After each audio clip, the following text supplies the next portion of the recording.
Hi everyone, I'm Vikram Krishnamurti, Executive Director at the Delaware Center for Horticulture, and I'm here in Wilmington's 9th Ward on North Franklin Street with Clark Griesman, Neighborhood Tree Steward.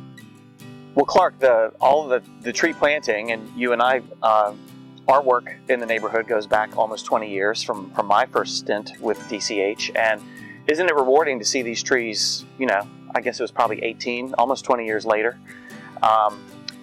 I get used to seeing our tree planting projects when they're first completed, and the trees are staked. They're 8 to 10 feet tall, but this is wonderful. We have a whole block here of trees that you've had a significant part in planting these as a tree steward. Well, you're very kind to say that, but with a DCH, nothing would have happened.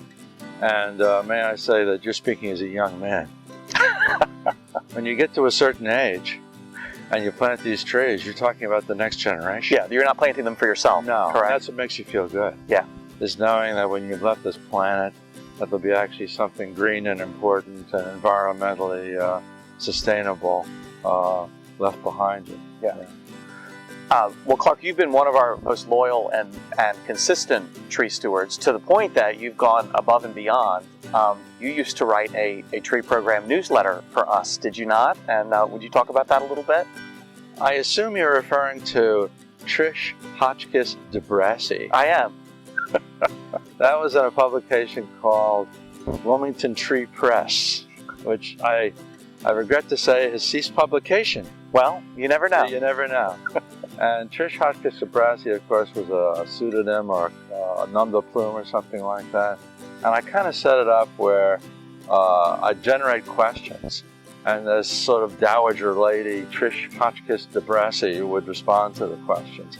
And some question would be like marital problems, like, "Oh, my husband hates trees. What am I going to do? He says it attracts birds, and the birds are messing up his car." And then Trish would say, "Well, you need to sit down and talk to your husband, and maybe there's some therapy indicated because the trees really," and so on and so on. Clark, I know one of the things we really appreciate at DCH is that you've also had a relationship with your state legislators and decision makers over the years in terms of advocating for trees. It's one thing for DCH to work with decision makers and make the case for trees, but it's much more impactful when a resident, i.e. a constituent, makes that case on behalf of the neighborhood. Can you talk a little bit about your experience Well, as I think there? we discussed before, writing an email is a zero.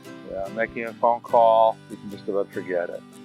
Writing a handwritten letter, with a fountain pen or something like that, maybe that would help. But in a state as small as this, with the capital, a little over an hour away, just going there, talking to somebody, as we talked about earlier, just hanging out, making the community's needs known. They're not talking about that expensive a thing. You're not talking about building a highway connector or anything like that, but just to sort of coax these monies out of the legislators, who are generally in favor, And one reason might be because it's one of those visible things they can have a photo op with, Senator Jones, stands with citizens as the new stand of trees is planted on XYZ Street or something like that. Yeah. And I found that if you have any time, I found that the personal approach is superior to the other kinds of communications. There's too much static these days. How many people can read their mails? How many people even get their voicemails? I found that to be pretty effective. Thank you, Clark.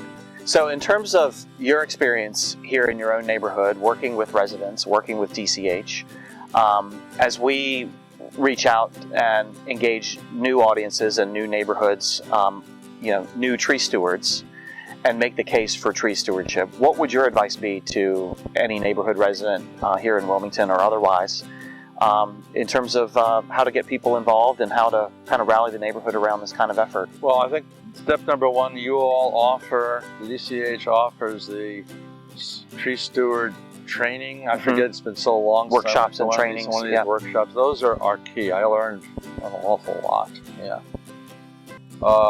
And once I think a person gets to know the DCH staff and gets to see the kind of work they're doing and visits the headquarters, they might have thought once or twice about being a tree steward, but I think that generally clinches the argument. insofar as making neighborhoods aware, the civic associations. Some civic associations are more active than others. Sure. I think the one over Trinity is very active.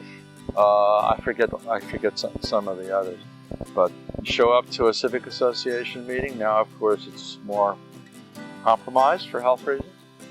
And you'll generally find someone in there who's willing to help out. That'd be my approach. Great. Thank you, Clark. You're quite welcome. So, Clark, we've talked about the importance of making our case to decision makers, state legislators, etc., City of Wilmington, and other municipal agencies. We as DCH certainly can't do this ourselves, and we really depend on and rely on residents and neighborhood tree stewards in particular. What would be your pitch to someone interested in trees who appreciates them in their neighborhood and is interested in doing more? Doing more. As effective as your outreach is to the community, in your place I might crank up the decibels a little bit in terms of the tree steward program. Invite people in, or just, as I said before, contact people in the civic associations.